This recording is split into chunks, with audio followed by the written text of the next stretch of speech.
జై గురుదేవ్. ఓం శ్రీ సాయిరామ్. అనంత ప్రేమ స్వరూపులారా, నిన్న మీరు గురు సందేశంలో జన్మ రహస్యం, జీవిత రహస్యం అనే అంశాన్ని గురించి తెలుసుకున్నారు. ఈరోజు మాతృత్వం, దివ్యత్వం అనే అంశాన్ని గురించి తెలుసుకోబోతున్నారు. మాతృత్వం, దివ్యత్వం. వాస్తవానికి మానవ జీవిత పరమార్థం ఏమిటి? ఈ శరీరాన్ని మనం ఒక ఉపకరణంగా ఉపయోగించుకుంటూ వాడుకుంటూ మన స్వస్వరూపాన్ని గురించి శాస్త్రయుక్తంగా అవగాహన చేసుకొని హేతుబద్ధంగా విశ్లేషించుకొని జన్మరాహిత్యాన్ని, కర్మరాహిత్యాన్ని పొందే విధంగా జీవుణ్ణి సమూలంగా కరిగించుకొని దివ్యత్వాన్ని అనుభవిస్తూ విశ్వంలో సునాయాసంగా కలిసిపోవటమే. మనం ఎక్కడి నుంచి వచ్చాం? భగవంతుడి నుండి వచ్చాం. మరలా ఎక్కడికి వెళ్ళాలి? భగవంతునిలో సునాయాసంగా ఐక్యం చెందాలి. బలవంతంగా మరణించటానికి, అనాయాస మరణాన్ని పొందటానికి మధ్య స్పష్టమైన వ్యత్యాసం ఉంటుంది. బలవంతంగా మరణించటం అంటే జీవుడు బలంగా ఉన్నట్లే. అనాయాస మరణాన్ని పొందటం అంటే జీవుడు సమూలంగా కరిగిపోయినట్లే. జీవభావం ఉన్నంత వరకు ప్రపంచమనే మత్తు ఉంటుంది. ప్రపంచమనే మత్తు ఉన్నంత వరకు నేను ఫలానా అనబడే అహంకారం ఉంటుంది. నేను ఫలానా అనబడే అహంకారం ఉన్నంత వరకు మనిషి పరిమిత స్థితి నుండి కర్మలు చేస్తూ ఉంటాడు. పరిపూర్ణ స్థితి నుండి కర్మలను ఆచరించడానికి, పరిమిత స్థితి నుండి కర్మలను ఆచరించడానికి మధ్య స్పష్టమైనటువంటి వ్యత్యాసం ఉంటుంది. పరిమిత స్థితి నుండి కర్మలను ఆచరిస్తున్నప్పుడు అక్కడ తప్పనిసరిగా జీవభావం ఉంటుంది. పరిపూర్ణ స్థితి నుండి కర్మలను ఆచరిస్తున్నప్పుడు జీవభావం ఉండదు, అహంకారానికి అవకాశమే లేదు. కాబట్టి మానవ జీవిత పరమార్థం ఏమిటి? అహంకారాన్ని సమూలంగా కరిగించుకోవాలి. అందుకు మార్గం ఏమిటి? పరిపూర్ణ అద్వైత బ్రహ్మజ్ఞానం ద్వారా మన స్వస్వరూపాన్ని గురించి మనం శాస్త్రయుక్తంగా అవగాహన గావించుకోవాలి. దాన్ని మనోఫలకంలో ఒక బీజంగా ప్రతిష్ఠించుకోవాలి. దానిని గురించి పదే పదే మననం చేసుకుంటూ ఉండాలి. అదే సమయంలో నిష్కామ కర్మలను ఆచరిస్తూ ఉండాలి. పాత కర్మలను కరిగించుకుంటూ ఉండాలి. అదనంగా కర్మలు చేరకుండా జాగ్రత్త పడాలి. కర్మలు జరుగుతూ ఉండాలి, కానీ కర్మఫలం మాత్రం అంటకూడదు. కర్మరాహిత్యం ఉండాలి, జన్మరాహిత్యం ఉండాలి. కర్మఫల త్యాగం ద్వారా, నైష్కర్మ్య స్థితి నుండి కర్మలను ఆచరించడం ద్వారా మనిషి భగవంతుని వైపుకు దృష్టిని కేంద్రీకరించగలుగుతాడు. అందుకు శరీరాన్ని సమూలంగా కరిగించుకోవాలి. అసలు శరీరమే లేదనే భావన కలగాలి. శరీరమే లేదనే భావన కలగాలంటే జీవుడు సమూలంగా కరిగిపోవాలి. జీవుడు సమూలంగా కరిగిపోతేనే శరీరమే లేదనే భావన కలుగుతుంది. కాబట్టి మన దృష్టిని దేని మీద కేంద్రీకరించాలి? సమాజం మీద, ప్రకృతి మీద, ప్రపంచం మీద, విశ్వం మీద కాదు. మన అంతరంగం వైపుకు మన దృష్టిని కేంద్రీకరించాలి. అదే అంతర్ముఖ ప్రయాణం అంటే. మన అంతరంగంలో ఉన్నటువంటి ఆత్మను గుర్తించగలగాలి. అటువంటి ఆత్మను గుర్తించడానికి అవరోధం, అడ్డుగోడలు ఏమిటంటే జీవభావం. జీవభావం అంటే కర్మల మోతాదు ఇంకా మిగిలి ఉండటమే. కాబట్టి అందుకు మనం మాతృత్వం అనబడేటటువంటి సుదీర్ఘమైనటువంటి యజ్ఞాన్ని సక్రమంగా నిర్వహించగలిగితే దివ్యత్వంలో కలిసిపోయే అవకాశం ఉంటుంది. ఇక్కడ అందరూ తెలుసుకోవలసినటువంటి, గ్రహించవలసినటువంటి నగ్న సత్యం ఏమిటంటే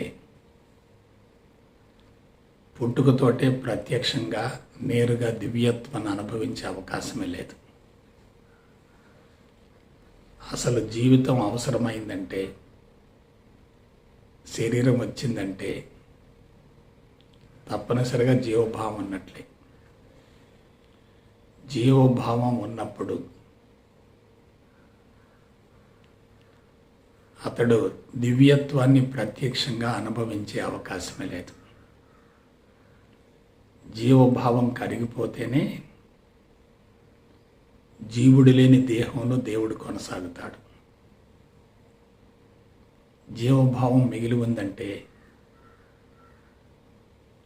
దేహంలో దేవుడు కొలువయ్యే ప్రసక్తే లేదు. కాబట్టి చాలామంది ఏమనుకుంటున్నారంటే జీవితాన్ని వ్యతిరేకిస్తూ సమాజాన్ని, ప్రపంచాన్ని, ప్రకృతిని వ్యతిరేకిస్తూ మాతృత్వాన్ని పూర్తిగా విస్మరించి దివ్యత్వాన్ని అందుకోవాలని పరితపిస్తున్నారు. అటువంటి వాళ్ళంతా కఠోర బ్రహ్మచర్యాన్ని పాటించాలని పరితపిస్తూ ఆరాటపడుతూ ఉంటారు. ఎప్పుడైతే కఠోరం, కాఠిన్యం అనేటటువంటి అంశాలు జీవితంలో చోటు చేసుకుంటాయో దివ్యత్వం ఇంకా దూరం అయిపోతూ ఉంటుంది. అందుకే చాలామంది తొందరపడి సన్యాసం పుచ్చుకుంటారు, తర్వాత బాధపడుతుంటారు.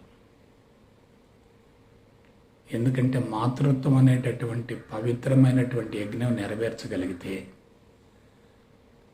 అదే స్వచ్ఛమైన సాధన అవుతుంది కదా. మాతృత్వం అనేటటువంటి యజ్ఞాన్ని వ్యతిరేకించి, తిరస్కరించి నేరుగా దివ్యత్వాన్ని ఎలా అనుభవించగలుగుతారు?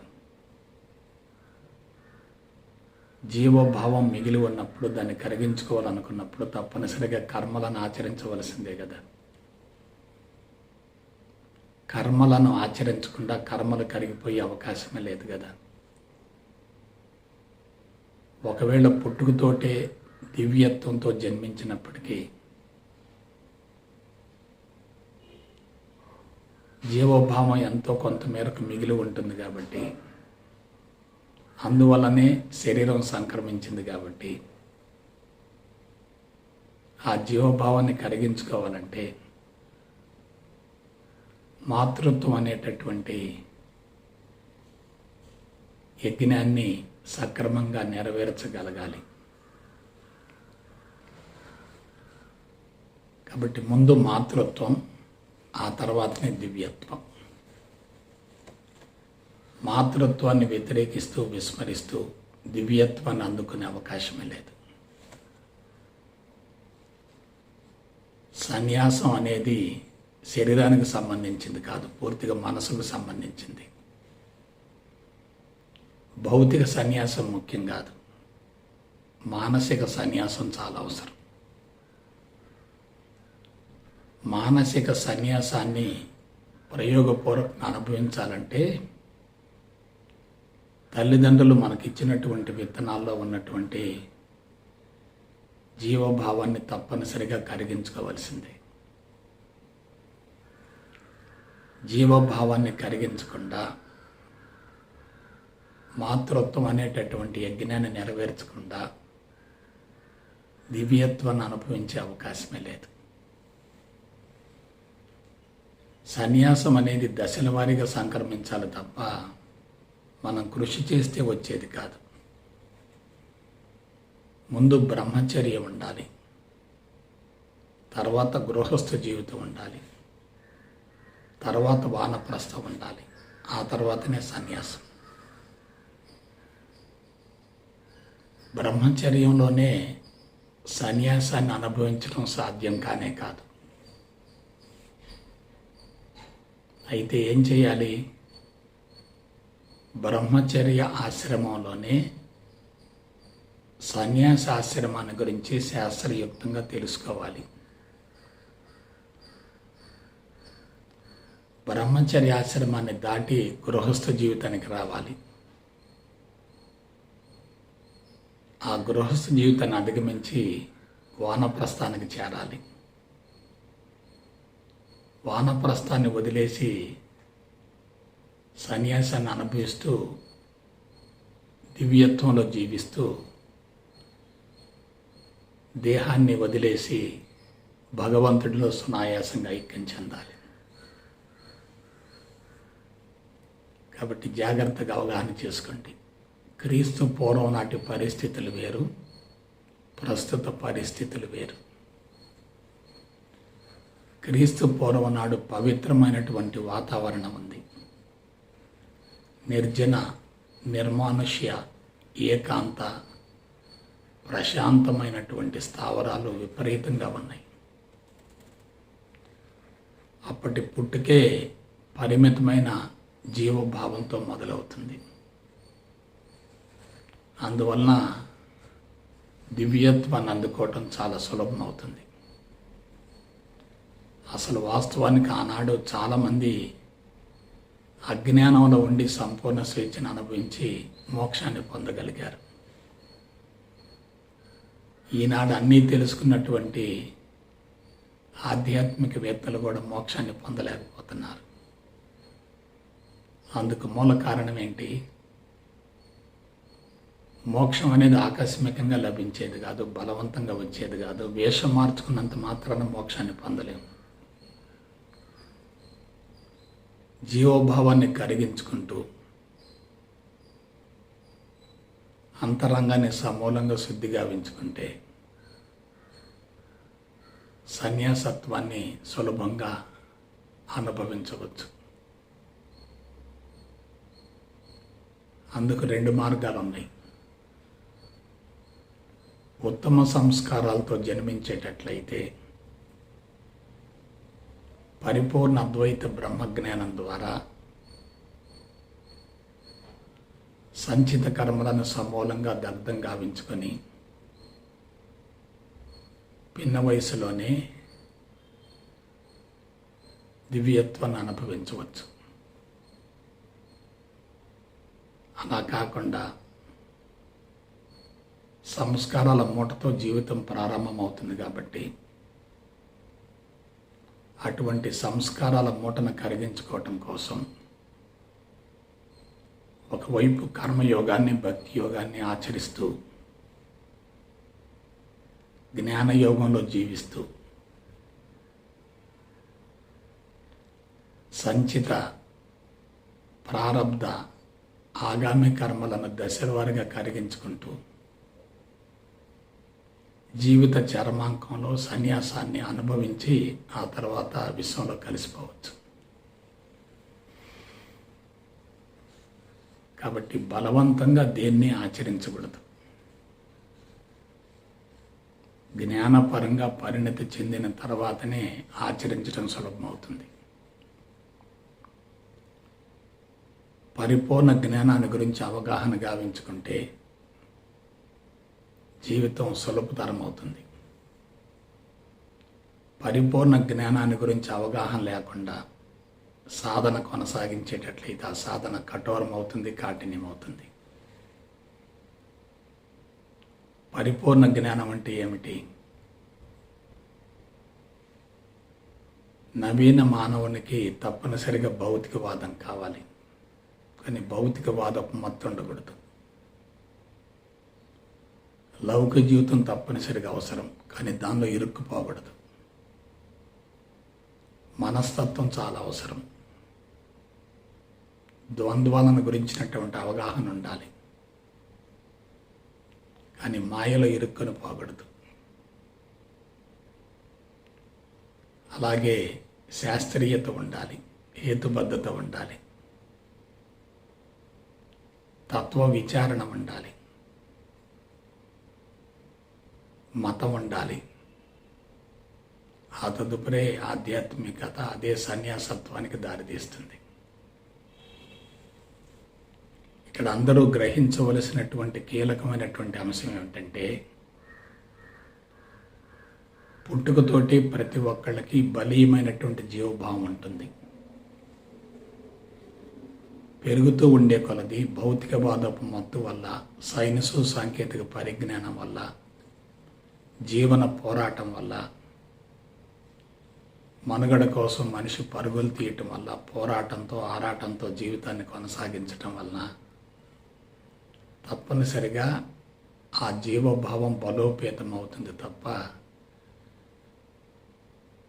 తగ్గే అవకాశమే లేదు. ఒకప్పుడు సంచితం ఎక్కువగా ఉండి ప్రారబ్ధం తక్కువగా ఉండేది, కానీ ఇప్పుడు సంచితం తక్కువగా ఉంటుంది, ప్రారబ్ధం ఎక్కువగా ఉంటుంది. ఎందువల్ల? సంచితం తక్కువ మోతాదు సంస్కారాలతో ప్రారంభమైనప్పటికీ సంవత్సరం గడిచే కొద్దీ టెక్నాలజీ మారుతుంది, ప్రాపంచిక పరిస్థితులు మారుతున్నాయి, సమస్యలు పెరుగుతున్నాయి, మనుగడ కోసం పోరాటం పెరుగుతుంది, సజాతి విజాతి సంఘర్షణ జరుగుతుంది, మనుషులు స్వార్థంగా సంకుచితంగా వ్యవహరిస్తున్నారు. కులం, మతం, ప్రాంతం, పార్టీ, వర్గం అనేటటువంటి పరిధులు బలీయంగా ఉన్నాయి. అహంకారం బలోపేతం అవుతుంది, సొంత ప్రపంచం సృష్టించబడుతుంది. అందువల్ల సంచితం తక్కువగా ఉన్న ప్రారబ్ధం ఎక్కువ అవుతుంది. ఆ సంచితానికి ప్రారబ్ధం కలిసినప్పుడు తొందరపడి సన్యాసం పుచ్చుకుంటే ఏమవుతుంది? అసలు సన్యాసం పుచ్చుకోవలసిన అవసరం ఏంటి? నీవు నేను సాధించవలసింది ఏముంటుంది? దివ్యత్వాన్ని సాధించాలి అనుకోవటం కూడా మాయే కదా, బంధమే కదా, అది కూడా ప్రమాదమే కదా. మనం దాన్ని సాధన ద్వారా పొందేది కాదు, సాధన అవసరం లేదు అనే స్థితి నుండి దాన్ని పొందాలి. కాబట్టి దివ్యత్వం అనేటటువంటి లక్ష్యంతో, ప్రణాళికతోటి ఎవరైతే ఆ వైపుకు పరుగులు తీస్తారో వాళ్ళు తప్పనిసరిగా నష్టపోతారు. వాళ్ళ ఆధ్యాత్మిక మార్గంలోకి ప్రవేశించి ఆధ్యాత్మిక పిచ్చిలో పడతారు. ఆధ్యాత్మిక మార్గంలో ఉన్నటువంటి ఆకర్షణకు లొంగిపోతారు. ఇది కాదు ఇంకేదో ఉందనేటటువంటి భావంతో దీన్ని వ్యతిరేకిస్తూ దానికోసం ఆరాటపడుతూ ఉంటారు. ఉన్నదానిని వ్యతిరేకిస్తూ ఉన్నత స్థితి కోసం పరుగులు తీయటం అంటే ఉన్నది పోదు, లేనిది రాదు. ఎవరైతే శాస్త్రీయ పంథాలో సన్యాసాన్ని అనుభవిస్తారో వాళ్ళే ప్రపంచ బాధ్యతను స్వీకరించగలుగుతారు.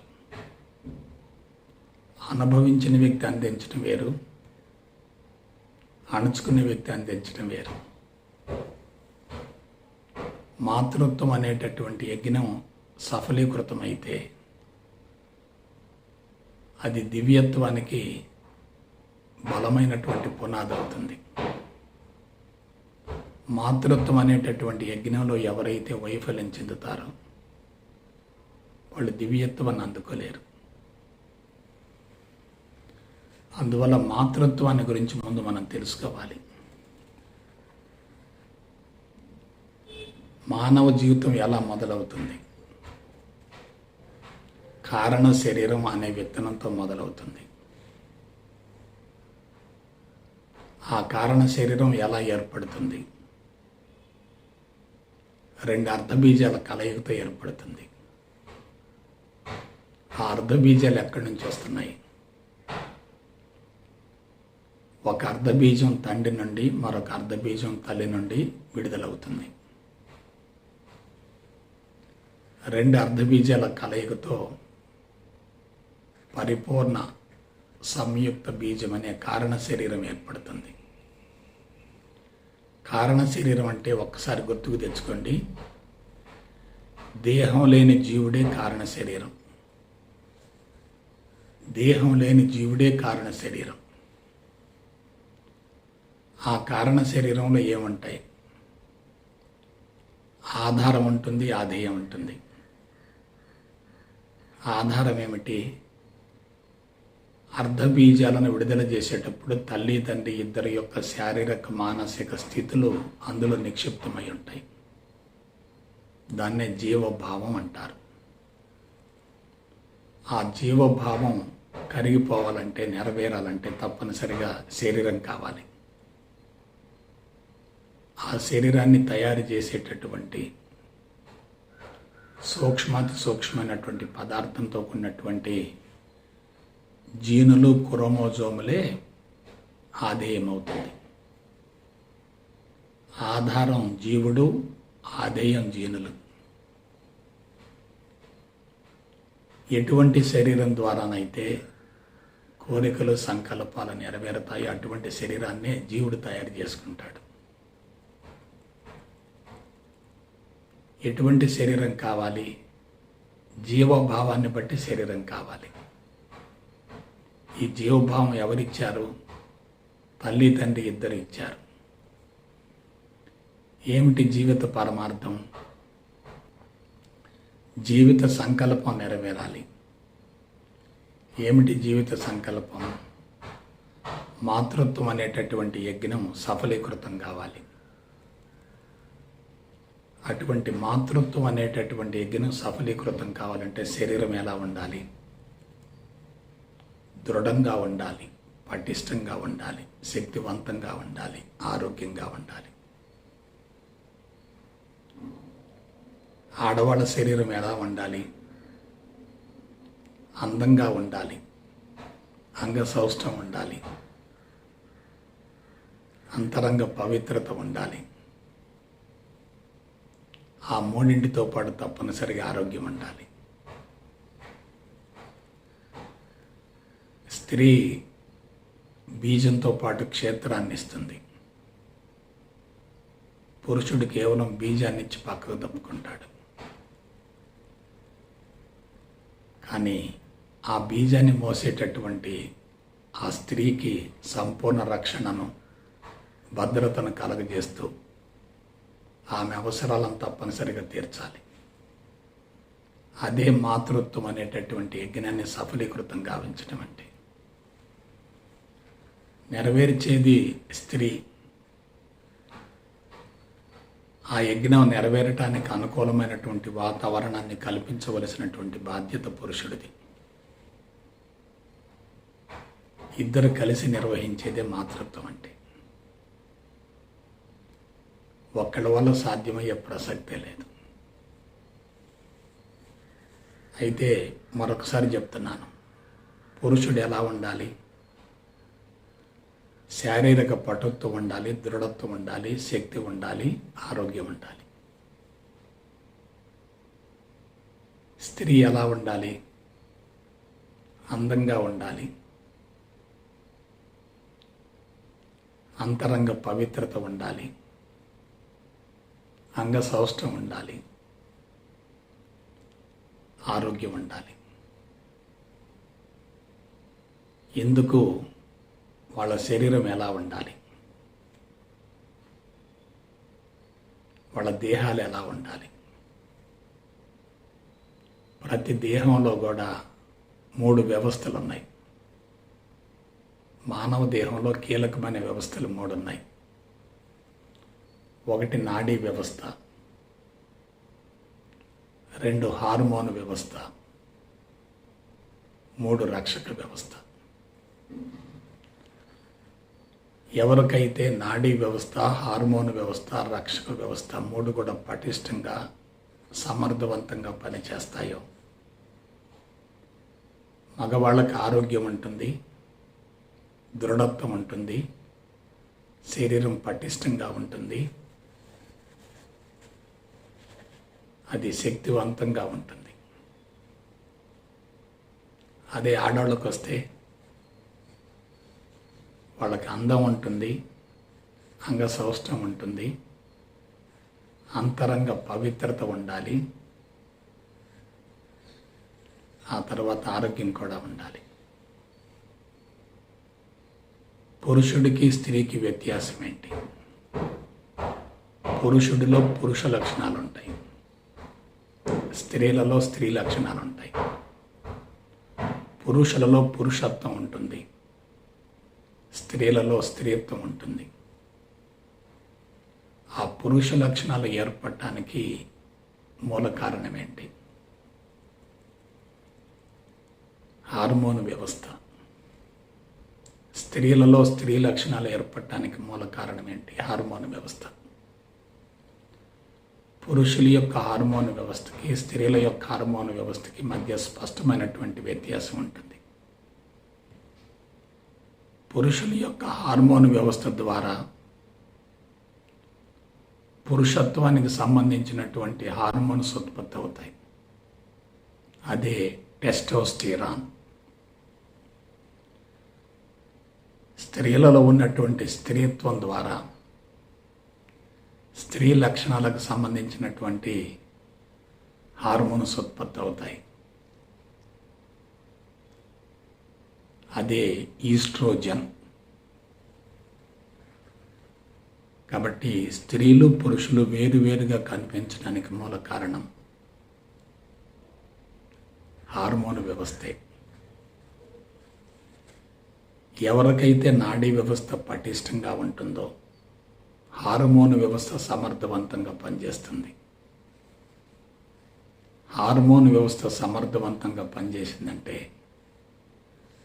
పురుషులలో పురుష లక్షణాలు ఉంటాయి, స్త్రీలలో స్త్రీ లక్షణాలు ఉంటాయి. పురుషులలో ఉన్నటువంటి పురుష లక్షణాలకు మూల కారణం టెస్టోస్టిరాన్. స్త్రీలలో ఉన్నటువంటి స్త్రీత్వానికి మూల కారణం, ప్రత్యేకమైనటువంటి లక్షణాలకు మూల కారణం ఈస్ట్రోజన్. ఆ రెండు రకాల హార్మోన్ల ద్వారా ఇద్దరిలో ఏర్పడేటటువంటి ప్రత్యేకమైనటువంటి లక్షణాలు ఏమిటంటే పురుషులలో ఒంటి మీద వెంట్రుకలు దట్టంగా ఉంటాయి, లైంగిక అవయవాలు ప్రత్యేకంగా ఉంటాయి, స్వరం కఠినంగా ఉంటుంది, దృఢత్వం పటిష్టం శక్తివంతంగా శరీరం ఉంటుంది, దాంతో పాటుగా రజోగుణం కూడా ఉంటుంది.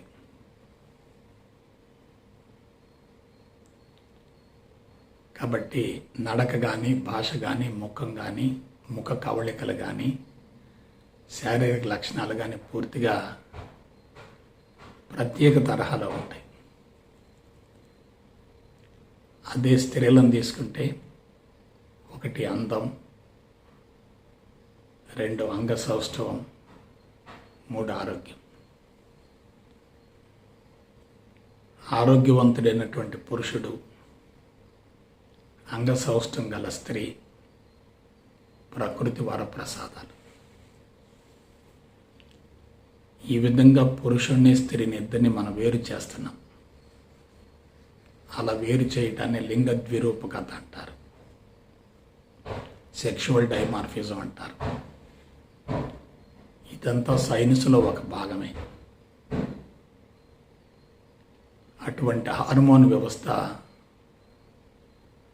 స్త్రీ పురుషులలో మూలాధార స్వాదిష్టాన చక్రాల దగ్గర కేంద్రీకృతమై ఉంటుంది. మూలాధార చక్రం దగ్గర పురుషులలో లైంగిక అవయవాలు ఉంటాయి, ముష్కాలు ఉంటాయి. ఆ ముష్కాలు సక్రమంగా పనిచేయటానికి, ఇంద్రియం తయారు కావటానికి అవసరమైనటువంటి పురుష హార్మోన్స్ను ఉత్పత్తి చేసేటటువంటి గ్రంథులు ఉంటాయి. అదే స్త్రీలను తీసుకోండి, మూలాధార చక్రం దగ్గర లైంగిక అవయవాలు ఉంటాయి. స్వాదిష్టాన చక్రం దగ్గర బీజకోశాలు ఉంటాయి. ఆ బీజకోశాల నుండి అండాలు విడుదలవుతాయి. కాబట్టి స్త్రీ పురుష అవయవాలు మూలాధార చక్రానికి దగ్గరగా ఉంటాయి. కాబట్టి మూలాధార చక్రం అనేది లైంగిక హార్మోన్స్కు సంబంధించి ఉంటుంది. ఈ మూలాధార చక్రం సక్రంగా పనిచేస్తేనే ఎముక పుష్టి, కండర పుష్టి ఉంటుంది. ఎప్పుడైతే ఎముక పుష్టి, కండర పుష్టి బాగా ఉంటుందో వీర్యం బాగా ఉత్పత్తి అవుతుంది. వీర్యం బాగా ఉత్పత్తి అయితేనే లైంగిక ప్రేరణ కలుగుతుంది. పురుష లక్షణాలు అద్భుతంగా ఏర్పడతాయి. అదే స్త్రీలను తీసుకోండి, లైంగిక హార్మోన్స్ సక్రమంగా ఉత్పత్తి అయ్యాయి అనుకోండి, వాళ్ళకి నెల నెల ఋతుక్రమం వస్తుంది. ఋతుక్రమం ఎందుకు వస్తుందంటే అండం విడుదలవుతుంది అనటానికి చిహ్నం. అండం విడుదలై అది వ్యర్థమైనప్పుడు గర్భాశయం విచ్ఛిన్నమై రక్తం బయటకు వస్తుంది. అదే అండం విడుదలై అది ఫలదీకరణం చెందిందనుకోండి, ఆ గర్భాశయం భవిష్యత్తులో తయారు కాబోయేటటువంటి బిడ్డకు సురక్షితమైనటువంటి బెడ్ అవుతుంది. ఆడవాళ్లలో తప్పనిసరిగా అందం ఉండాలి, అంగసౌష్టం ఉండాలి. అలాగే పాలిండ్లు ఉంటాయి, వక్షోజాలు ఉంటాయి, ఒంటి మీద వెంట్రుకలు ఉండవు. పురుషుడు స్త్రీ వైపుకు ఆకర్షింపబడ్డానికి అనువుగా స్త్రీ అంగాంగం కూడా సున్నితంగా, మృదువుగా, సూక్ష్మంగా ఉంటుంది. స్వరం అతి సున్నితంగా ఉంటుంది. ఒక పుష్పం వైపుకి తుమ్మెద ఏ విధంగా ఆకర్షింపబడుతుందో, స్త్రీ వైపుకు పురుషుడు ఆకర్షింపబడాలంటే స్త్రీలో అటువంటి హార్మోన్ వ్యవస్థ సక్రమంగా పనిచేసి స్త్రీ లక్షణాలు అద్భుతంగా ఉండాలి.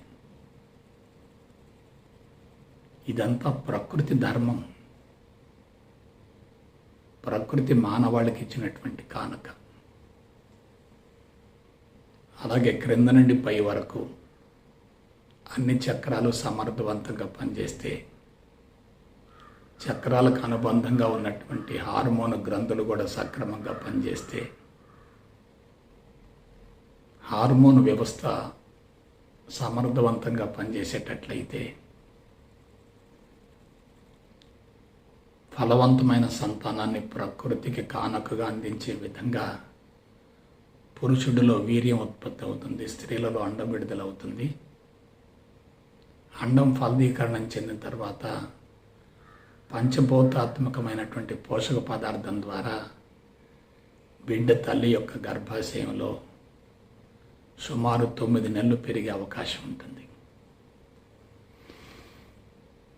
కాబట్టి స్త్రీలు పురుషులు వేరువేరుగా ఉన్నప్పుడు పరస్పర వ్యతిరేకమైన లక్షణాలతో కూడి ఉన్నప్పుడు ఆకర్షణ ఎక్కువగా ఉంటుంది. లైంగిక ప్రేరణ ఉంటేనే ఇంద్రియం ఉత్పత్తి అవుతుంది, ఇంద్రియం విడుదలవుతుంది. లైంగిక ప్రేరణ ఉంటేనే అండం ఉత్పత్తి అవుతుంది, అండం విడుదలవుతుంది. ఇక్కడ కీలకమైనటువంటి అంశం ఒకటి ఉంది. పురుషులలో రేతస్సు తయారు కావాలంటే, ఇంద్రియం తయారు కావాలంటే అనూహ్యమైన మోతాదులో శక్తిని వెచ్చించవలసి ఉంటుంది. సప్తధాతువులన్నీ కూడా సూక్ష్మాతి సూక్ష్మంగా మారి ఇంద్రియం తయారవుతుంది. ఎముక పుష్టి, కండర పుష్టి ఉంటేనే ఇంద్రియం బాగా తయారవుతుంది. ఇంద్రియం తయారైందంటే లైంగిక ప్రేరణ ఉంటుంది. లైంగిక ప్రేరణ ఉంటేనే ఇంద్రియం బయటికి విడుదలవుతుంది. అదే స్త్రీలను తీసుకోండి. స్త్రీలలో ఒక అండం తయారు కావాలంటే కొన్ని వందల వేల కణాలన్నీ కూడా పోషక పదార్థాన్ని అందిస్తాయి. లక్షల మోతాదులో శుక్రకణాలు తయారవుతాయి. కానీ నెలలో ఒక అండం మాత్రమే తయారవుతుంది.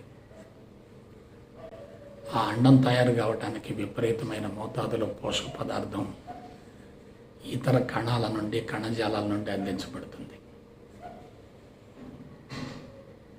ఇంత జీవిత రహస్యం లోపల దాగి ఉంది.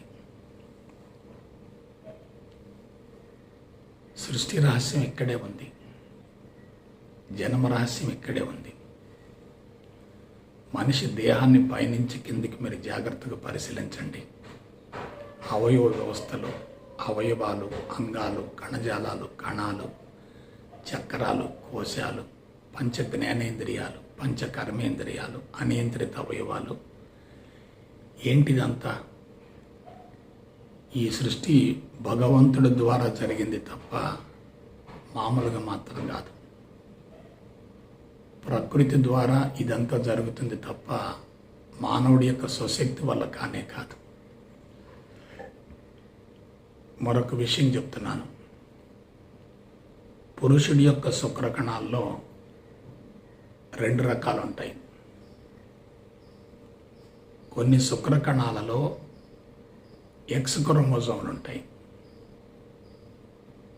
కొన్ని శుక్రకణాలలో వై క్రోమోజోములు ఉంటాయి. కానీ స్త్రీ విడుదల చేసేటటువంటి అండంలో ఎక్స్ క్రోమోజోమ్ మాత్రమే ఉంటుంది.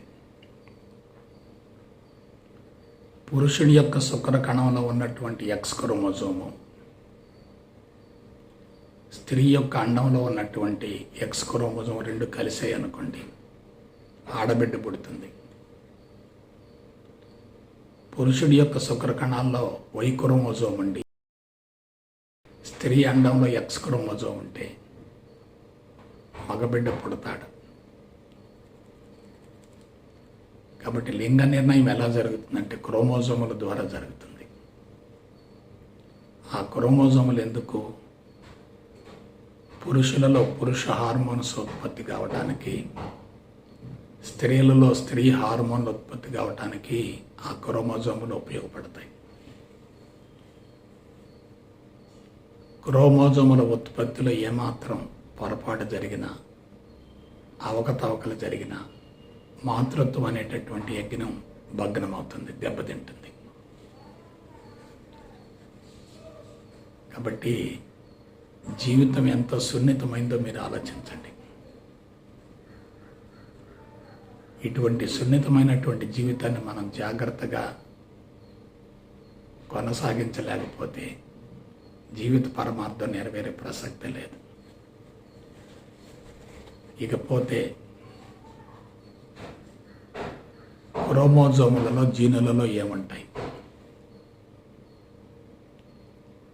అండాలు విడుదల చేసేటప్పుడు, అండాన్ని విడుదల చేసేటప్పుడు, శుక్రకణాలను విడుదల చేసేటప్పుడు స్త్రీ పురుషుల యొక్క శారీరక మానసిక స్థితులు ప్రత్యక్షంగా ప్రతిబింబిస్తాయి.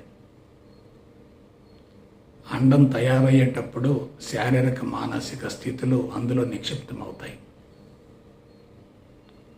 శుక్రకణం తయారయ్యేటప్పుడు శారీరక మానసిక స్థితులు అందులో నిక్షిప్తమవుతాయి. వారిద్దరి మధ్య ఉన్నటువంటి సంబంధాన్ని బట్టే బీజాలు విడుదల కావటం జరుగుతుంది. భార్యాభర్త ఇద్దరు కూడా అందంగా, ఆరోగ్యంగా, పవిత్రంగా, ప్రేమగా, ఐకమత్యంగా, ఒద్దికగా, అన్యోన్యంగా కలిసి సెక్స్లో పాల్గొనేటట్లయితే విడుదల చేసేటటువంటి బీజాలు అదే తరహాలో ఉంటాయి. అలా కాకుండా మానసిక శారీరక స్థితులు సక్రమంగా లేకుండా బీజాలను విడుదల చేసేటట్లయితే ఆ బీజాలు బలహీనంగా ఉంటాయి. బలహీనమైనటువంటి బీజం పవిత్రమైన క్షేత్రంలో ప్రతిష్ఠితమైనప్పటికీ ఆ బీజం ఆరోగ్యవంతమైనటువంటి శరీరాన్ని ఇచ్చే ప్రసక్తే లేదు. కాబట్టి మాతృత్వం అనేటటువంటి యజ్ఞం సఫలీకృతం కావాలంటే స్త్రీ పురుషుల శారీరక మానసిక స్థితులు, వాళ్ళ దాంపత్య జీవితం, సంసార జీవితం, వాళ్ళ గుణాలు, మానసిక స్థితులు ప్రత్యక్షంగా ప్రభావితం చేస్తాయి. మరొకసారి చెప్తున్నాను, మాతృత్వం అనేటటువంటి యజ్ఞం సఫలీకృతం అయ్యేటట్లయితే కర్మలు కరిగిపోతాయి, జీవిత సంకల్పం నెరవేరుతుంది. మాతృత్వం అనేటటువంటి యజ్ఞం నెరవేరిన తర్వాత దివ్యత్వాన్ని అందుకోవటం చాలా సులభం అవుతుంది.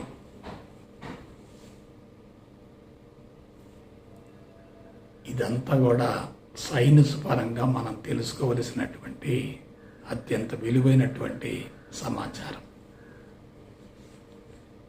అందుకే సైన్స్ పరమైనటువంటి అంశాలను విస్మరించి ఆధ్యాత్మికతలో పట్టు సాధించడం సాధ్యమయ్యే ప్రసక్తి లేదు.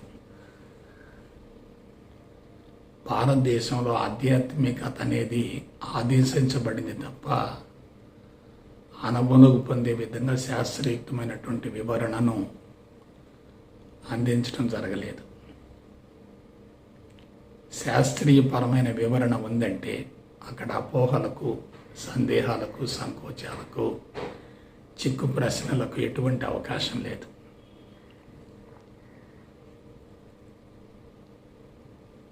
కాబట్టి ఈ పవిత్రమైన యజ్ఞం మొత్తం నెరవేరాలంటే వివాహ వ్యవస్థ అనేది వైదిక ధర్మానికి అనుగుణంగా ఉండాలి. అది మూలమైనటువంటి అంశం. ధర్మబద్ధంగా కొనసాగాలి, శీల సంపద ఉండాలి, నైతిక విలువలు ఉండాలి, జీవన విధానం మహోన్నతంగా ఉండాలి, జీవితాన్ని గురించి అన్ని కోణాల నుండి లోతుగా అధ్యయనం చేయగలగాలి, జీవితాన్ని గురించి సమూలంగా అధ్యయనం చేయగలిగితే జీవితాన్ని సార్థకం చేసుకోవచ్చు. మాతృత్వం అనేటటువంటి యజ్ఞాన్ని పవిత్రంగా నిర్వహించవచ్చు. ఎప్పుడైతే అండం ఫలదీకరణం చెంది కారణ శరీరంగా తయారవుతుందో ఆ కారణ శరీరం గర్భాశయాన్ని చేరుతుంది. గర్భాశయంలో సురక్షితంగా ఉండి అది విభజింపబడుతూ పెరుగుతూ ఉంటుంది. ఆ విధంగా అది పెరగటానికి అవసరమైనటువంటి పంచభూతాత్మకమైనటువంటి పోషక పదార్థం తల్లి ద్వారానే బిడ్డకు అందించబడుతుంది.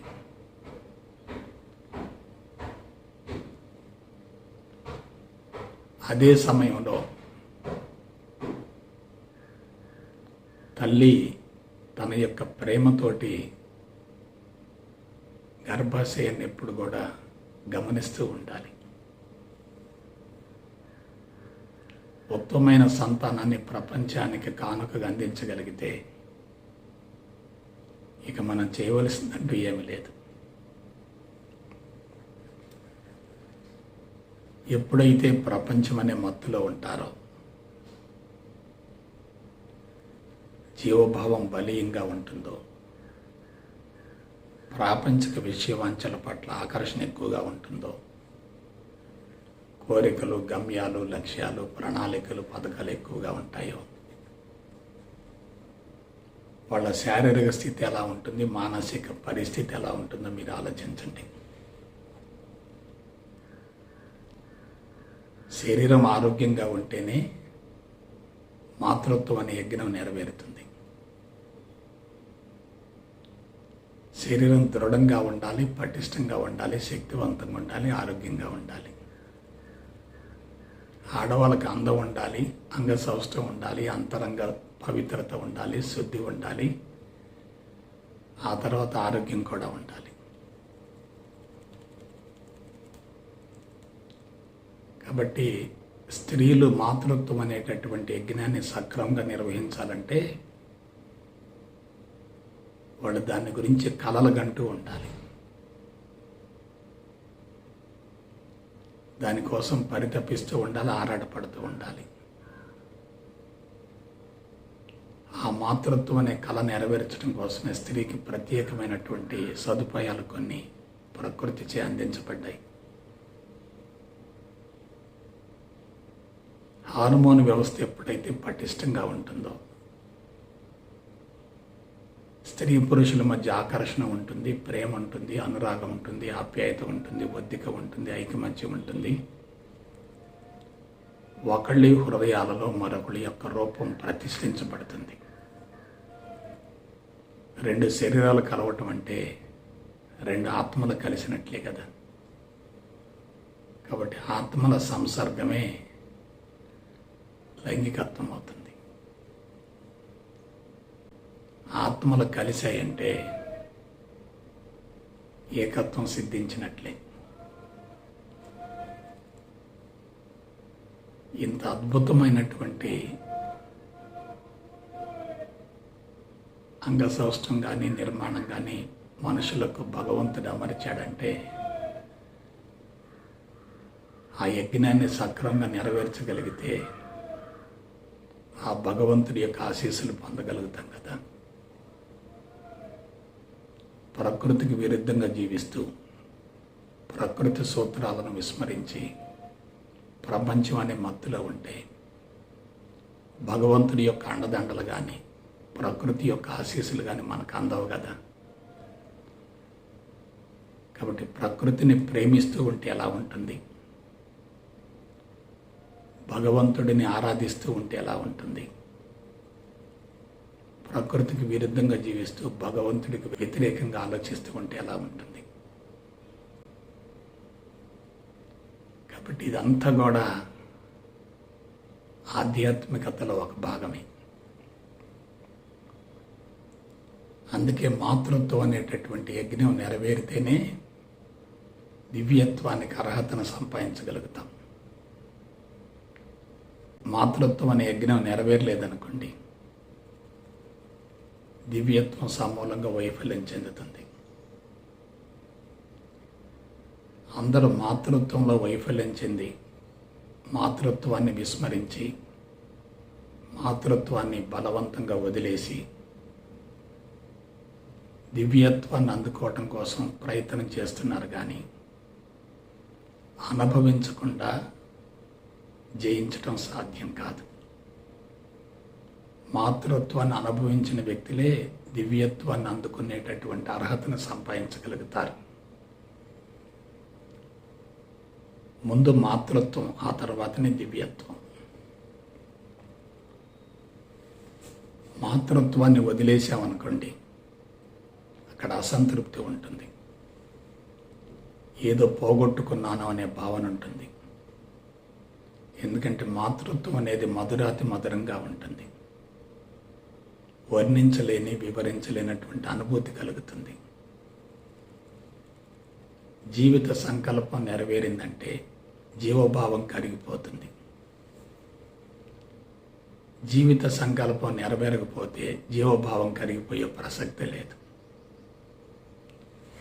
కాబట్టి జీవిత సంకల్పం నెరవేరాలంటే తప్పనిసరిగా జీవుడు కరిగిపోవాలి. ఆ జీవుడు కరిగిపోయే విధంగా మాతృత్వం అనేటటువంటి యజ్ఞాన్ని సక్రమంగా నెరవేర్చాలి. ఇటువంటి విషయాలను గురించి వివరించనందువల్లనే ఆధ్యాత్మికత అనేది పూర్తిగా బలహీనపడింది. భార్యాభర్తల సంబంధాన్ని గురించి, సెక్స్ను గురించి మాతృత్వాన్ని గురించి, బిడ్డలను పెంచేటటువంటి విధానాన్ని గురించి ఎవరైతే తెలుసుకోగలుగుతారో వాళ్ళు ఆధ్యాత్మిక మార్గంలో సులభంగా పరిణతి చెందగలుగుతారు. కాబట్టి మీరంతా కూడా మాతృత్వం అనేటటువంటి యజ్ఞాన్ని నెరవేర్చడంలో సఫలీకృతమై దివ్యత్వాన్ని అందుకోవటం కోసం జీవిత ప్రణాళికను రూపొందించుకొని ముందుకెళ్తారని మనస వాచ కర్మణ కోరుకుంటూ సెలవు తీసుకుంటా. జై గురుదేవ్, జై గురుదేవ్, జై గురుదేవ్.